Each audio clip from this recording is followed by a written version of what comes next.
किती वर्ष झालं 1956 पासून धनगर यादीमध्ये एसटी आरक्षणाच्या सूचीमध्ये 36व्या क्रमांकावर धनगर नावाचा उल्लेख असताना देखील अनेक वेळेला 1979ला या महाराष्ट्र राज्यानं केंद्रामध्ये प्रस्ताव पाठवला यांना धनगर एसटी आरक्षणाची अंमलबजावणी लागू करा म्हणून आणि 81ला परत घेण्यात आला आणि परत 2024ला याच फडणवीस आम्हाला आश्वासन दिलं की पहिल्या कॅबिनेटमध्ये आम्ही तुमचा DR काढू. त्यानंतर मग आम्ही 2023मध्ये उपोषण केलं. त्याही ठिकाणी एकनाथ शिंदे साहेब मुख्यमंत्री होते, त्यांनी पण आम्हाला आश्वासन दिलं की आम्ही तुमचा DR काढू. आणि आता 2025ला आता काल आमचे तिथं गोराडे साहेब तिथं उपोषणाला बसले असताना तिथं फडणवीस साहेबांनी कॉल केला आणि सांगितलं की तुम्ही मुंबईला मिटिंगला. कशाला मुंबईला मिटिंगला यायचं?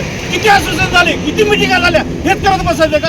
केवळ हे धनगर समाजाला फसवण्याचे आणि फसवण्याचं काम केलं जाते. आता आम्हाला आश्वासन नको, मिटिंग नको, आता फक्त GR आणि GR काढलं पाहिजे, ह्याच्यासाठी आम्ही लढू. नाहीतर आम्ही या नदीमध्ये आता मी सांगितलं होतं परंतु आता ही परिस्थिती नाही आणि आपण सगळ्याच्या ह्याच्यामुळं आणि काही दिवसानंतर आम्ही निश्चित ह्याच नदीमध्ये या ठिकाणी जलसमाधी दिल्याशिवाय राहणार नाही. फक्त GR काढा, GR काढा, धनगर एसटी आरक्षणाचा GR काढा.